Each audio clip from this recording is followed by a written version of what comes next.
अस्सलाम वालेकुम, welcome to another video.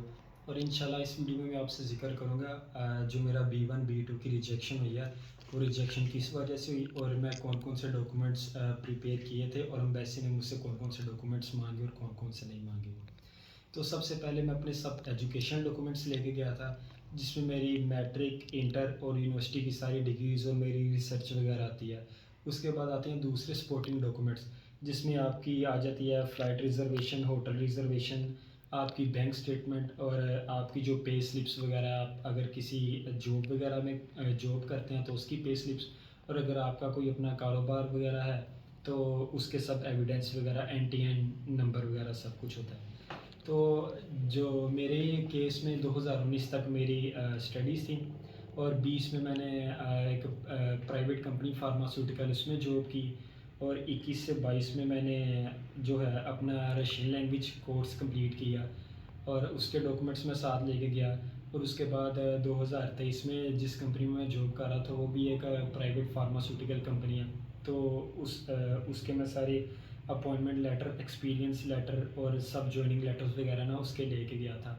और उसमें साथ साथ आ जाता है कि मेरी जो पे स्लिप्स वगैरह वो थी 8 माह की, तो वो लेके गया। तो ये सब मेरे डॉक्यूमेंट्स थे जिसमें मेरे एजुकेशनल और मेरी जॉब से रिलेटेड सारे डॉक्यूमेंट्स थे, जो मुझे लगता है कि मेरे केस को सपोर्ट करते हैं जो और ज़्यादा मतलब मेरे केस को स्ट्रॉन्ग करके दिखाएगा एम्बेसडर को। तो अब इस तरह हुआ कि मैं जब गया अम्बेसी, और अम्बेसी में 3 लाइन होती हैं। पहली लाइन होती है, आप एक पाकिस्तानी लड़की होती है, वो आपसे पासपोर्ट लेती है, कुछ चीज़ें कंफर्म करती है कि आप अपना नाम कभी चेंज किया है कि नहीं। दूसरी लाइन में फिंगरप्रिंट्स होते हैं आपके, और तीसरी लाइन में इंटरव्यू होता है। अब इन लाइनों में मैंने एक चीज़ जज की, बहुत से लोग वीडियोस वगैरह बनाते हैं लेकिन वो विदाउट एनी इंटरव्यू और एक्सपीरियंस के ना ये वीडियोस वगैरह बना लेते हैं कि कपड़े इस तरह के होने चाहिए, वहाँ पे माहौल इस तरह का होता है, बातें इस तरह करते हैं, एम्बेसडर से ये पूछा जाता है, वो किसी ये जवाब देता है। ऐसी कोई बात नहीं होती। उनके पास इतना टाइम होता ही नहीं कि वो आपकी ड्रेसिंग देखें और आपसे इस तरह के उलट पुलट सवाल करें। तो वहाँ पे मैंने जो एक चीज़ जज की वो ये थी कि जब लड़की ने मेरा पासपोर्ट लिया, मुझसे नाम पूछा मेरा कि आपने लाइफ में कभी नाम चेंज किया है कि नहीं। उससे पहले ना मुझसे 10 से 15 लोग थे जिससे उसने पूछा। उसमें से कुछ जिससे पूछती थी, कुछ लोगों से वो अपने पासपोर्ट साइज़ फ़ोटोज़ उनसे लेती थी और कुछ से वो नहीं लेती थी। और जब वो 10 से 12 लोग फ्री हो गए, वो फिर अगली लाइन में चले गए और वो मुझसे पहले इंटरव्यूअर के पास गए इंटरव्यू के लिए। तो जिन जिन लोगों से उस लड़की ने पासपोर्ट फ़ोटोज़ मांगी थी, उनको वो ग्रीन दे रहे थे आफ्टर इंटरव्यू, और जिन जिन से नहीं मांगी थी उनको वो इंटरव्यू नहीं दे रहे थे, और नई ग्रीन स्लिप दे रहे थे ना। तो मुझसे उसने पासपोर्ट जो फ़ोटोज़ है वो नहीं मांगी थी। खैर जब मैं इंटरव्यू के लिए गया फिंगरप्रिंट के बाद, तो उसने मुझसे सिर्फ दो चीज़ें पूछी कि what is your source of income in Pakistan and why you are going to US. बस इससे ज़्यादा तीसरी बात नहीं पूछी। और ये जो मैं सारे अपने डॉक्यूमेंट्स लेके गया था उसमें से उसने मेरी कोई चीज़ भी नहीं देखी, ना वो इंटरेस्टेड था, बस मेरा पासपोर्ट और DS-160 फॉर्म। और ये दो बातें पूछी और मैंने उसको बताई, और उसने मेरा पासपोर्ट बंद किया और येलो पेपर अंदर रख के और मुझे वापस कर दिया। अब इसमें सवाल ये उठता है कि जब उसने मेरा कोई डॉक्यूमेंट एजुकेशनल या कोई मेरा सपोर्टिंग डॉक्यूमेंट कुछ भी नहीं देखा, मेरी hotel reservation, flight reservation, bank statement, pay slips वगैरह कुछ भी नहीं देखे, तो वो कैसे डिसाइड कर सकते हैं। अब खैर फिर मैंने काफ़ी सोचा, तो कुछ दोस्तों से भी डिस्कस किया तो पता चला कि पहली मेरी पे हो सकती है, कि मतलब मैं जॉब करता हूँ और मैंने पे अपनी लिखी थी कि मैं अराउंड 60,000 पर मंथ अर्न करता हूँ।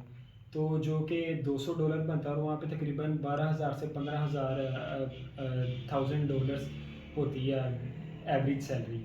तो ये भी हो सकता है। दूसरा हो सकता है मेरा रशियन वीज़ा, लेकिन ये बात इतनी अथेंटिक नहीं है क्योंकि मैं वहाँ पे स्टडी के लिए गया था और जो मेरा वीज़ा था वो स्टडी था, और जिसकी वजह से मैं वहाँ का सिटीज़न तो था नहीं। तो इसलिए ये चीज़ इतनी नहीं होती, क्योंकि जब रशिया ने यूक्रेन पे अटैक किया तो काफ़ी मामला ख़राब हुए और उसके ऊपर रिस्ट्रिक्शंस भी लगी। तीसरी आते है एज फैक्टर, कि मेरी अभी एज उतनी ज़्यादा नहीं है, इसलिए भी एम्बेसडर सेटिस्फाई नहीं हुआ कि मैं उधर जाकर कोई जॉब वगैरह करूँगा और वापस पाकिस्तान नहीं आऊँगा। और तीसरी है कि पाकिस्तान के जो करंट सिचुएशन, जो हालात चल रहे हैं, दिन ब दिन पाकिस्तान की जो करेंसी है वो डीवैल्यू हो रही है, और पाकिस्तान एक प्रॉपर तरीके से स्टैंड नहीं कर पा रहा, ना उसकी इकोनॉमी स्टैंड हो रही है, ना वो बिज़नेस पॉइंट ऑफ व्यू से, किसी भी पॉइंट ऑफ व्यू से। तो ये 4-5 चीज़ें हैं जिसकी वजह से मुझे लगता है कि कहीं न कहीं आज आके उन्होंने रिजेक्ट किया, और जिन लोगों को वीज़ाज़ वगैरह मिल रहे थे ज़्यादातर स्टूडेंट्स को मिल रहे थे, या उन लोगों को मिल रहे थे जो पहले एक आध दफ़ा चक्कर लगाए हुए हैं, जिनका पासपोर्ट खोले तो वाकई जेन्युइन ही लगता है कि उन्होंने 8 से 10 कंट्रीज़ घूमे हैं, वाकई वो जेन्युइन ही ट्रैवलर हैं। मेरी तरह नहीं कि सिर्फ एक दो वीज़े लगवाए और चलो, किसी से सुना कि यूएस तो कुछ भी नहीं मांगता, चलो कोई नहीं 40,000 है ट्राई मार के देख लेते हैं।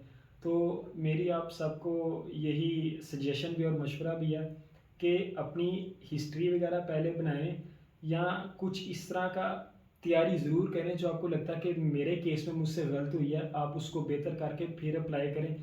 अगर इस तरह का माइंड रखेंगे कि चलो एक 40,000 है करके देख लेते हैं और पूरा साल वेट करते हैं, तो वो टाइम का भी वेस्ट है और आपके पैसे का भी। या अगर आप करना चाहते हैं तो किसी और कंट्री से करें, और अगर आप पाकिस्तान से करना चाहते हैं तो आपका केस इतना स्ट्रॉन्ग और इतना वैलिड हो कि जो इंटरव्यूअर है वो वाकई ही कहे कि मैं इसको वीज़ा दूंगा। लेकिन इंटरव्यूअर के हाथ में भी इतना ज़्यादा कुछ नहीं होता। ये जो वीज़ाज़ वगैरह हैं वो सब पहले ही प्री प्लान होते हैं, एम्बेसी ने पहले प्लान कर लिया होता है कि उसने वीज़ा देना है या नहीं देना, क्योंकि पहले मैं इस बात को नहीं मानता था। लेकिन जब से मैं गया और मैंने देखा कि वो पासपोर्ट साइज़ फ़ोटोज़ जिनसे पहले मांग लेते हैं उनको वीज़ा मिलता है, और जिनसे नहीं मांगते उनको नहीं मिलता। तो इंशाल्लाह आप में से अगर कोई जाए तो ये चीज़ ज़रूर नोटिस कीजिएगा, तो जिससे आपको पता चलेगा कि उन्होंने ये पहले ही डिसाइड कर लिया होता है किसको वीज़ा देना और किसको नहीं। होप सो ये इंशाल्लाह वीडियोज़ और ये जो कुछ मैंने सवाल और अपना एक्सपीरियंस आपसे शेयर किया आपके काम आएगा। बाकी फिर भी कोई सवाल आपके माइंड में हो, आप कुछ पूछना चाहते हो तो ज़रूर मुझसे रब्ता कीजिएगा। आप दुआ में याद रखिएगा। अस्सलाम वालेकुम।